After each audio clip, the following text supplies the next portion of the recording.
Sir ஒரே ஒரு நிமிஷம் சார் ஒரு நிமிஷம் சார் ஒரு நிமிஷம் சார் சார் ஒரு நிமிஷம் சார் சார் ஒரு நிமிஷம் சார் ஒரு நிமிஷம் சார்.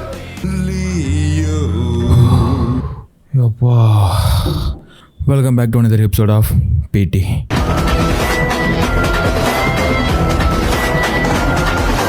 ப்ரீவியஸ் வீடியோவில் தக் லைஃபோட ஸ்டோரி ப்ரெடிக்ஷன் பார்த்துருந்தோம். ஆக்சுவலி அந்த வீடியோட ஹாஃப் தான் இது, நான் ஸ்ப்ளிட் பண்ணி போடுறேன். ஸோ சொன்ன மாதிரி இதில் வந்து டீகோடிங் பார்க்கலாம், ட்ரெய்லர் டீசர் ப்ரோமோவில் இருக்கக்கூடிய இன்ட்ரெஸ்டிங்கான டீட்டெயில்ஸ்லாம் பார்க்கலாம். அண்ட் நீங்கள் பார்ட் 1 பார்க்கலன்னா போய் பார்த்துட்டு வந்துருங்க. இந்த வீடியோவில் நான் நிறைய விஷயங்கள் முன்னாடி சொல்லியிருப்பேன் சொல்லுவேன். ஆக்சுவலாக அந்த முன்னாடி வந்து பார்ட் 1ல் இருக்குது. ஸோ நீங்கள் அதை பார்த்துட்டு வாங்க. இப்போ நம்ம விட்டதுலேருந்து பார்ட் 2 கண்டினியூ பண்ணலாம்.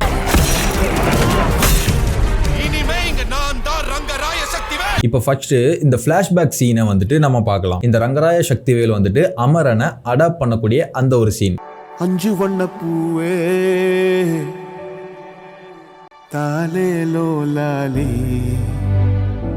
ஸோ இப்போ இதில் வந்துட்டு இந்த போலீஸ் அட்டாக் ஒன்று நடக்குது. அந்த இடத்துல அந்த மாதிரி அமரனுக்கு சம்மந்தப்பட்டவங்க இறந்து போயிருக்கலாம். அமரன் சக்திவேல் உயிரை காப்பாத்துறதெல்லாம் அந்த இடத்துல நடந்திருக்கலாம். அண்ட் இங்க கீழே நின்று அமரன் மேல பாத்துக்கிட்டு இருக்கிறாரு தனியா. அதாவது அவர் அங்க அனாதையாக்கப்பட்டாரு அப்படிங்கறது வந்துட்டு அங்க தெரிய வருது. ஒரு அப்பாவியான முகத்தோட எல்லாத்தையும் இழந்த மாதிரி நின்றுட்டு இருக்கிறாரு. அப்போ மேல இருந்து அந்த விண்டோ வழியா சக்திவேல் வந்துட்டு அமரனை பாக்குறாரு. ஸோ இந்த ஷார்ட்ஸ் எல்லாம் இப்படி கனெக்டடா இருக்கலாம் என்னோட ப்ரெடிக்ஷன்ல. மேபி இந்த சக்திவேல் வந்துட்டு போலீஸ்லாம் நம்மளை என்கவுண்டர் பண்ண வராங்க, நம்மளை அரெஸ்ட் பண்ண போறாங்க அப்படிங்கிற விஷயம் தெரிஞ்சு அந்த காலனில போய் ஒளிஞ்சிருந்திருக்கலாம். அப்போ அங்க போலீஸ் ரவுண்ட் அப் பண்ண வரும்போது அந்த விண்டோவை திறந்து அவர் பார்க்கலாம். இப்படியும் இந்த ஷார்ட்ஸ் எல்லாம் கனெக்ட் பண்ணிக்கலாம் நம்ம. 5 வண்ண பூவே தாலேலோ லாலி. தென் அதுக்கப்புறமா இனிமே நீயும் நானும் ஒண்ணு, நீ உயிரை காப்பாத்தினவன் அப்படிங்கிற அந்த ஒரு சீன். இனிமே நீயும் நானும் ஒண்ணு கடைசி வரைக்கும். இதுல வந்துட்டு சக்திவேலோட உடம்புல காயம் இருக்குது, அவருடைய கையில காயம் இருக்குது, அமரனுக்குமே காயங்கள் இருக்குது. சோ அந்த சம்பவத்துக்கு மறுநாளா கூட இருக்கலாம் இந்த சீன். ஆனா அந்த சீன்ல ஏதோ ஒரு விஷயத்த அவங்க அடக்கம் பண்றாங்க. எதுவும் பொருளை அடக்கம் பண்றாங்களா தெரியல, இல்லாட்டி ஏதாவது ஒரு மனுஷனை அடக்கம் பண்றாங்களா. அந்த மனுஷன் அமரனோட பேரண்டா இருக்கலாமா, அமரனுக்கு சம்பந்தப்பட்டவங்களா இருக்கலாமா, சக்திவேலோட பிரச்சனையால செத்து போன அந்த ஒரு அப்பாவியான ஆளா இருக்கலாமா, எதுவா வேணாலும் இருக்கலாம். ஆனா அங்க ஒரு விஷயத்த அவங்க அடக்கம் பண்றாங்க. அதே இடத்துல நீயும் நானும் ஒண்ணு அப்படிங்கிற மாதிரி அவர் அமரனை அடாப்ட் பண்ணிக்கிறாரு. இனிமே நீயும் நானும் ஒண்ணு கடைசி வரைக்கும். அண்ட் ட்ரெய்லர்ல இந்த டயலாக்கு அப்புறமாவே இப்படி ஒரு எமோஷனலான ஒரு சாங் ஒன்னு வருது. கடைசி வரைக்கும்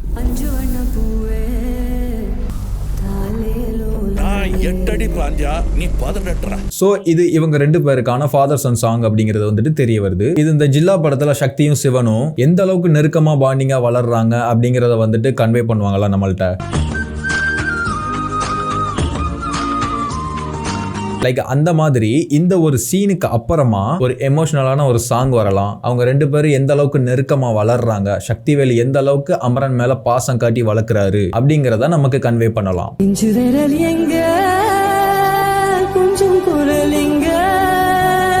அண்ட் தென் அப்புறமா அந்த அமரன் வந்துட்டு சக்திவேலுக்கு துரோகம் பண்றாருல்ல, அந்த ஒரு சீன்லயும் கண்டிப்பா அது ஒரு எமோஷனான ஒரு சீனா தான் இருக்கும். அங்கேயுமே இந்த ஒரு சாங் வந்துட்டு பிளேஸ் பண்ணலாம். அது எமோஷனலா கனெக்ட் ஆகலாம் நமக்கு. 5 வண்ண பூவே தாலேலோ லாலி. அண்ட் தென் அப்புறமா இந்த ஷாட் மேபி வந்துட்டு எனக்கு தெரிஞ்ச அமரனோட என்ட்ரியா இருக்கலாம். பட் இந்த ஷாட்ல பாருங்க, அந்த கார் வந்துட்டு ஒரு மிலிட்டரி தீம்ல இருக்குது. ஆனா அவர் போட்டிருக்க ட்ரெஸ்ஸுமே ஒரு ஆர்மி மேனோட கெட்டப்ல தான் அவருமே இருக்கிறாரு. சோ படத்துல அமரன் வந்துட்டு ஒரு ஆர்மி மேனா இருக்கலாம். லைக் ஜில்லா படத்துல சிவன் வந்துட்டு சக்தியை போலீஸ் ஆக்குன மாதிரி இதுல வந்துட்டு சக்திவேல் வந்துட்டு அமரனை வந்துட்டு ஒரு ஆர்மி மேனா ஆக்கி இருக்கலாம்.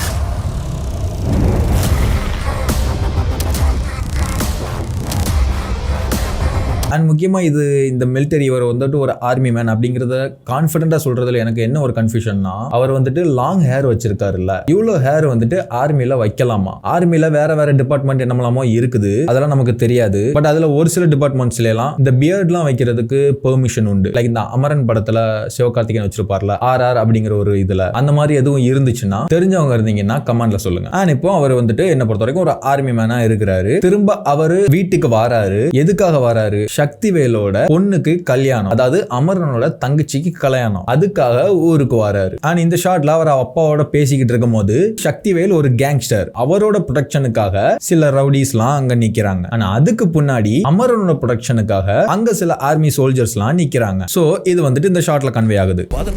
16 அண்ட் இப்படி ஒரு டைலாக் அங்க, நான் 8 அடி பாஞ்சா நீ 18 நான் 8 அடினா நீ 18 அடி அப்படிங்கிற மாதிரி சொல்றாரு. அதை வந்துட்டு அமரன் வந்துட்டு 16 அப்படிங்கிற மாதிரி கரெக்ட் பண்றாரு. சோ தான் அப்ப பண்ண தப்பெல்லாம் கரெக்ட் பண்றது, தான் அப்பனுக்கு எஜுகேஷன் நாலேஜ் இல்லைன்னாலும் தனக்கு இருக்கிறது அதை யூஸ் பண்ணிக்கிறது. லைக் இந்த மாதிரி சேம் ஜில்லா படத்துல சிவனும் சக்தி மாதிரி அப்படி ஒரு பாண்டிங் தான் இவங்களுக்குள்ளங்கிறது வந்துட்டு இதுல புரியுது. சக்திவேல் அப்படிங்கிறவரோட ஒரு முக்கியமான பலமே அமரன் தான் அப்படிங்கிறது வந்துட்டு நமக்கு புரியுது.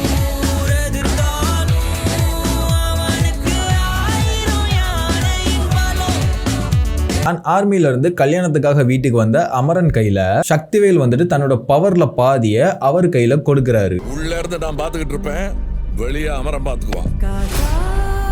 பிகாஸ் சக்திவேலுக்கு வந்துட்டு வயசாயிருச்சு அப்படிங்கிறதுனால பாதியை நான் பாத்துக்கிறேன், அதாவது உள்ள நான் பாத்துக்கிறேன், வெளியில அமரம் பாத்துப்பான் அப்படிங்கிற மாதிரி தன்னோட கேங் கிட்ட வந்துட்டு அனௌன்ஸ் பண்றாரு. அண்ட் அவர் அப்படி அங்க அனௌன்ஸ் பண்றப்போ பின்னாடி ஒருத்தர் நிக்கிறாரு, அதாவது நாசர் நிக்கிறாரு. அவரு முகத்தை பார்த்தோம்னா, அதாவது அவரு இவ்வளவு நாளா சக்திவேலோட ஒன்னா இருந்தவர், சக்திவேல் கூடவே இருந்தவர், அவருக்கு விசுவாசமா இருந்த ஒருத்தர். அவருடைய எண்ணம் என்னன்னா, இவ்வளவு நாள் நம்ம கூடவே விசுவாசமா இருந்தோம், நமக்கு பவர்ல பாதியை கொடுக்காம சின்ன பையன் நேத்து வந்த அமரன் கையில கொடுக்கிறாரு அப்படிங்கிற மாதிரி ஒரு ஜெல்லஷியான கோபம் அவருக்கு. ஆனா அந்த ஒரு கோபத்தை அமரன் கிட்ட தனியா அவரே அவர் வாயால அந்த கோபத்தை காட்டுறாரு. அமரன் கிட்டவே அவர் சொல்றாரு, நீ தான் பாத்துக்கணும்னா அப்ப நான்லாம் எதுக்கு இருக்கேன் இவ்வளவு நாள் அப்படிங்கிற மாதிரி அவர் சொல்றாரு. அமரன் தான் எல்லாத்தையும் பார்த்து பண்ணா நான் என்ன இதுக்கா? அண்ட் அப்புறமா ட்ரெய்லர்ல இந்த ஷாட்ஸ்லாம் பாருங்க.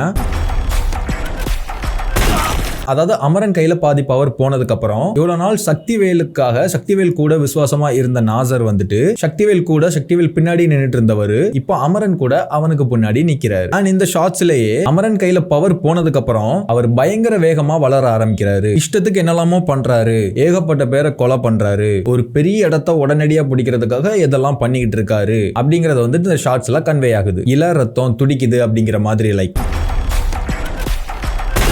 ஆனா அதுக்கப்புறமா அமரன் வந்துட்டு சக்திவேலை கொலை பண்ணிட்டு அவருடைய இடத்தை அந்த ஃபுல் கண்ட்ரோல இவர் எடுத்துப்பாரு.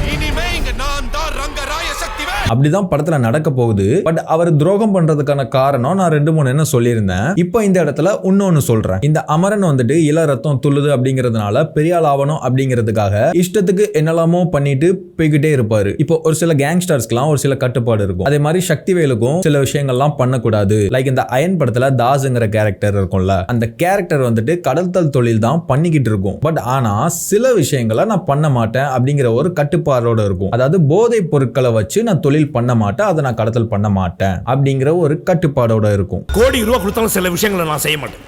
அதுல முதல் விஷயம் இது. கெட்டவனா இருந்தாலும் கட்டுப்பாடோட இருக்கிற ஒரு கெட்டவனா இருக்கும். கடத்தல்ல கூட கடமை கண்ணியம் கட்டுப்பாடோட இருக்கிறீங்களேன்னு சொன்னா வாங்குவேன் போ வரேன். சேம் அதே மாதிரியே எல்லா கெட்டவனுக்கும் ஒரு கட்டுப்பாடு இருக்கும். அதே மாதிரி சக்திவேலுக்கும் சில பல கட்டுப்பாடுகள் இருந்திருக்கலாம். லைக் பெண்களுக்கும் குழந்தைங்களுக்கும் எதுவும் ஆகக்கூடாது, வயசானவங்களுக்கு எதுவும் ஆகக்கூடாது, இந்த போதை பொருட்கள் எல்லாம் பயன்படுத்தக்கூடாது, இப்படி பண்ணக்கூடாது அப்படி பண்ணக்கூடாதுன்னு சில பல கட்டுப்பாடுகள் இருக்கலாம். அந்த விஷயத்தை எல்லாம் அமரன் பிரேக் பண்ணிக்கிட்டே வரலாம். தென் அதுக்கப்புறமா சக்திவேல் எல்லாரும் முன்னாடியும் அவருடைய பவரை எப்படி எல்லாரும் முன்னாடியும் அவரோட பாதி பவரை அமரன் கையில கொடுத்தாரோ அப்படியே எல்லாரும் முன்னாடியும் அவர் கையில இருந்து பவரை புடுங்கிப்பாரு போல. அது மேபி அமரனுக்கு பெரிய அவமானமா ஆகலாம், 2 பேருக்கு இடையில பெரிய வாக்குவாதங்கள் ஆகலாம், அவங்களுடைய ரிலேஷன்ஷிப் பிரேக் ஆகலாம். அமரன் ஆசைப்பட்ட பவரை அமரன் கையில கொடுக்க கூடாதுன்னு சக்திவேல் முடிவெடுத்ததால, இவன் கையில கொடுத்தா எல்லாத்தையும் நாசம் பண்ணிடுவான்னு அப்படி முடிவெடுத்ததால அமரன் வந்துட்டு சக்திவேலை கொலை பண்ணிட்டு அந்த பவர் ஃபுல்லாத்தையும் அவர் எடுத்துக்கலாம். மேபி அவர் துரோகம் பண்றதுக்கு இதுவும் ஒரு காரணமா கூட இருக்கலாம். நான் முன்னாடி சொன்னதும் காரணமாவும் இருக்கலாம். நீங்க இதுல எது காரணமா இருக்கும்னு கமெண்ட்ல சொல்லுங்க.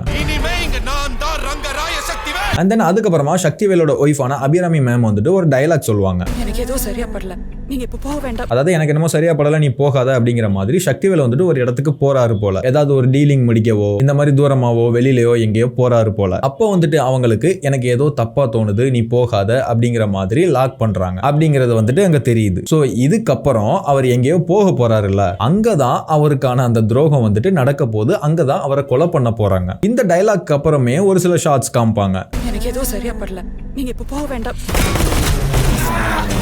அந்த ஷாட்ஸ்லயுமே அது ஒரு சேசிங் ஃபைட்டிங் சீன், அதுலயுமே சக்திவேலை வந்துட்டு கொலை பண்ண பார்ப்பாங்க. சோ இந்த இடத்துல அவருக்கு அங்க ஸ்கெட்ச் பண்ணிருக்காங்க. அப்போ அவர் கிளம்பும் போதுதான் இவங்க இந்த டைலாக சொல்றாங்களா, அபிராமி மேம் அவருடைய ஒய்ஃப் வந்துட்டு அந்த டைலாக சொல்றாங்களா, இல்லன்னா அவருக்கு துரோகம் நடக்கக்கூடிய அந்த ஒரு இடம், அதாவது ட்ரெய்லர்ல காட்டியிருப்பாங்க ஒரு ஸ்னோலாம் இருக்கக்கூடிய ஒரு மவுண்டெயின்ல ஒரு இடம் இருக்கும், அந்த இடத்துல வச்சுதான் அமரன் பண்ண போற ட்விஸ்ட் வந்து அங்க நடக்கும். சோ இந்த இடத்துக்கு ஏதோ ஒரு டீலிங்னாலயோ இல்ல ஏதோ ஒரு சம்திங் ரீசன்னாலயோ சக்திவேல் கிளம்பலாம். அப்போ அவங்களோட ஒய்ஃப் தடுக்கலாம். அதுக்கப்புறமா அவர் கன்வின்ஸ் பண்ணி லைக் இந்த பாகுபலி படத்துல வர்ற மாதிரி பாகுபலி கட்டப்பா கிட்ட சொல்லுவாருல்ல, கட்டப்பா போன்னு சொல்லுவாரு. அப்ப பாகுபலி வந்துட்டு நீ என்னை கொன்றுவாங்கன்னு பயப்படுறியா, நீ என் பக்கத்துல இருக்கிற வரை யாரால என்ன ஒண்ணும் பண்ண முடியாது அப்படிங்கிற மாதிரி சொல்லுவார்ல.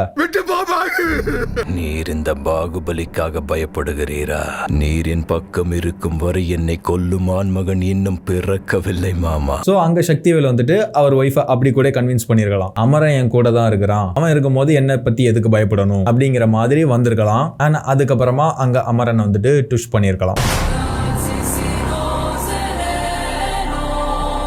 இந்த துரோகம் நடக்கக்கூடிய இந்த இடத்துல முக்கியமா இந்த ஷாட்ல அமரன் பின்னாடி ஒருத்தர் நிக்கிறாரு பாருங்க, அது யாருன்னா அவர் வந்துட்டு நாசர். அதாவது நாசர் வந்துட்டு இப்போ அமரன் பக்கம் வந்துட்டாரு, அமரனுக்கு பின்னாடி நிக்கிறாரு. இங்க அமரன் வந்துட்டு சக்திவேலுக்கு அகைன்ஸ்டா மாறி அவர் கழுத்தை பிடிச்சி நிக்கிறாரு, அதாவது அவரை கொலை பண்ண பாக்குறாரு. அப்போ அமரன் பின்னாடி நாசர் நிக்கிறாரு, அமரன் பக்கம் நிக்கிறாரு அப்படின்னு எடுத்துக்கலாம். அவர் அங்க ரியாக்ஷனே இல்லாம இருக்கிறாரு. சக்திவேலை கொலை பண்ண போறாங்க, ஆனா அவர் ரியாக்ஷனே இல்லாம இருக்கிறாரு. சோ அப்படின்னா தன்னை ஒரு ஆளா மதிக்காததுனால, தான் கிட்ட பவரை கொடுக்காததுனால அவரும் இப்போ சக்திவேலுக்கு அகைன்ஸ்டா மாறிட்டாரு, அவரும் துரோகம் பண்றாரு. அவர் வந்துட்டு சக்திவேலுக்கு ஒரு நெருங்கிய நண்பனா இருக்கலாம். இப்போ சக்திவேலுக்கு தன்னோட நெருங்கிய உயிர் நண்பனும் தான் உயிரா நினைச்சு வளர்த்த தன்னோட பையனும் சேர்ந்து துரோகம் பண்றாங்க. அவர் அங்க எமோஷனலாவும் பிசிக்கலாவும் புரோக்கன் ஆயிட்டாருங்கிறது அவருடைய ஃபேஸ்ல நம்ம தெளிவா பார்க்கலாம். சோ இப்படி ஒரு துரோகத்தின் மூலமாக ஒரிஜினல் கேங்ஸ்டரான ரங்கராய சக்திவேல் நாயக்கர் அப்படிங்கிற ஒருத்தவரை கொன்னுடுறாங்க.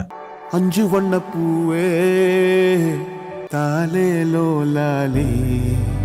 அண்ட் சாரி, நான் இதை வந்துட்டு ஒரு விஷயத்த வந்துட்டு முன்னாடி சொல்ல மறந்துட்டேன், அதை வந்துட்டு இங்க சொல்லிடுறேன். சக்திவேல் வந்துட்டு அமரனோட பவரை பாதியிலே புடுங்குவார்ல, நீ சரி கிடையாது உன்ட்ட இருந்தா சரி கிடையாதுன்னு பாதியிலே அவமானப்படுத்தி புடுங்குவார்ல. அப்போ அந்த இடத்துல அமரனை ஏத்தி விட்டுறதுக்கு, அமரனோட கோபத்தை இன்னும் அதிகப்படுத்துறதுக்கு, அந்த அவமானத்தை வச்சு சக்திவேலுக்கு அகைன்ஸ்டா அமரனை திருப்புறதுக்கு யாராவது வேணும்ல, அந்த மாதிரி ஒரு கேரக்டர் தான் இங்க ஜோர்ஜ் ஜார்ஜோட கேரக்டர். ட்ரெய்லர்ல அவரே ஒரு டைலாக் சொல்லுவாரு, பவர் நம்ம வீடு தேடி வராது, நாம தான் கையில் எடுத்துக்கணும். சோ அவர் சொல்ற அந்த வார்த்தைகளை அமரன் கேட்கிறாரு. அதுக்கப்புறமா அப்படி இப்படிங்கிற மாதிரி அந்த கோபத்தை வந்துட்டு ஒட்டுமொத்தமா எல்லாரும் சேர்ந்து அவருக்கு ஆசைப்பட்டு சக்திவேலை வந்துட்டு கொன்னுடுறாங்க. அண்ட் அதுக்கப்புறமா பல நாட்கள் மாதங்களுக்கு அப்புறமா இல்ல வருஷங்களுக்கு அப்புறமா அமரனை வந்துட்டு காட்டுறாங்க ஒரு டிஃபரெண்ட் கெட்டப்ல. அதாவது இப்போ அங்க அவர் தான் கிங், அவர் தான் டாப்ல இருக்கிறாரு அப்படிங்கிற மாதிரி ஒரு அப்பியரன்ஸ் அங்க. அப்போ அந்த டைம்ல தான் இந்த ரங்கராய சக்திவேல் நாயக்கர் வந்துட்டு இன்னும் சாகல அப்படிங்கிறது வந்துட்டு தெரிய வருது. அந்த ஒரிஜினல் கேங்ஸ்டர் வந்துட்டு கம்பேக் கொடுக்கிறாரு. லைக் நாயகன் மீண்டும் வராங்கிற மாதிரி விண்வெளி நாயகன் வந்துட்டு கம்பேக் கொடுக்கிறாரு.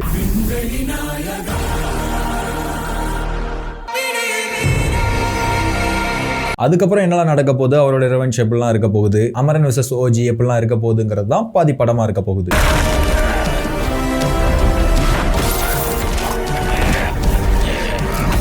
அண்ட் இங்க சக்திவேல் வந்துட்டு ஒரு டைப் ஆஃப் ஃபைட் வந்துட்டு பண்றாரு. அண்ட் இதை நம்ம ப்ரோமோ வீடியோலயே பார்த்திருப்போம்.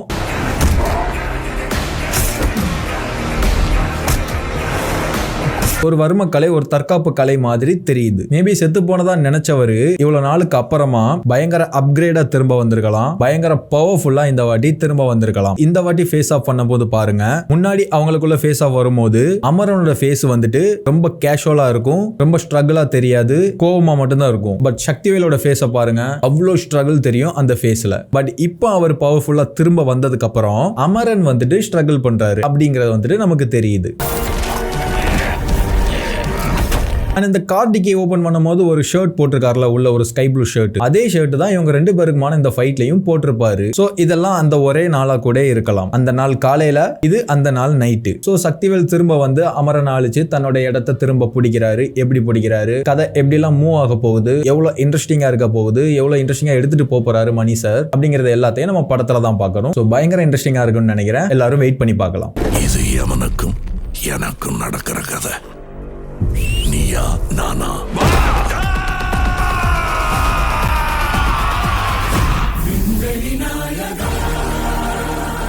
அண்ட் இந்த படத்துல இன்டர்வல் போர்ஷன் என்னவா இருக்கலாம்? என்ன பொறுத்த வரைக்கும் சிம்பிள் தான். அவங்க ரெண்டு பேரோட ஃபர்ஸ்ட் ஃபேஸ் ஆஃப், அதாவது அமரன் வந்துட்டு ட்விஸ்ட் பண்ற அந்த சீன் வந்துட்டு இன்டர்வல் போர்ஷனா இருக்கலாம். சக்திவேல் இறந்து போற அந்த சீன் வந்துட்டு இன்டர்வல் போர்ஷனா இருக்கலாம். அண்ட் கிளைமேக்ஸ் போர்ஷன் அவங்களுடைய செகண்ட் ஃபேஸ் ஆஃபா இருக்கலாம். இதுதான் என்ன பொறுத்த வரைக்கும் சிம்பிள். சோ நீங்க இந்த கதையில எது இன்டர்வல் போர்ஷனா இருக்கலாம்னு நினைக்கிறீங்க அண்ட் எது கிளைமேக்ஸா இருக்கலாம்னு நினைக்கிறீங்கன்னு கமெண்ட்ல சொல்லுங்க. சோ அவ்வளவுதான், வேற ஒண்ணும் இல்ல. லியோ பார்ட் 10ல மீட் பண்ணலாம். Take care guys, bye by.